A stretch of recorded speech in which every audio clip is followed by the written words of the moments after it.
This video will describe the My Alerts page. On this page, you can set email alerts for stocks that you are interested in. When a specific condition is met, you will receive an email alert. Email alerts are only sent out once a day after stock data has been updated, end of day. It's really simple to add an email alert. In this example, I will add an alert for the stock Pepsi.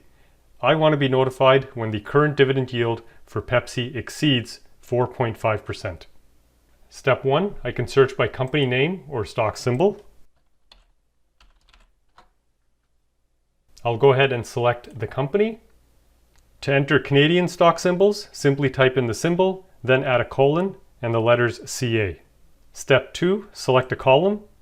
Remember, you can select from over 120 different columns. I will go ahead and select current dividend yield, select the operator, greater than, and I will go ahead and set the value to 4.5. Remember, do not include any symbols here like dollar signs or percent signs. Just enter the value that you want to put in. You can click on Add More if you would like to add more conditions. I will go ahead and click on Save. You can see that the email alert has been added here.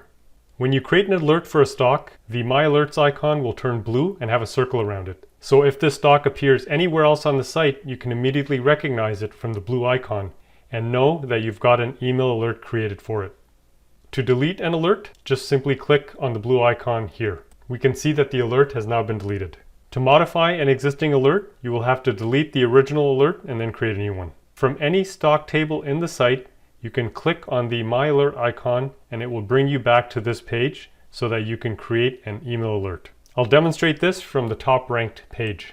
Let's say I want to create an email alert for this company right here. I'm going to go ahead and click on the alert icon. You are now taken to the My Alerts page and you can see in step 1 that the company name and stock symbol has already been populated for you. Now you can complete step 2 and 3 to save your email alert. For more questions and answers, have a look at the FAQ section located here.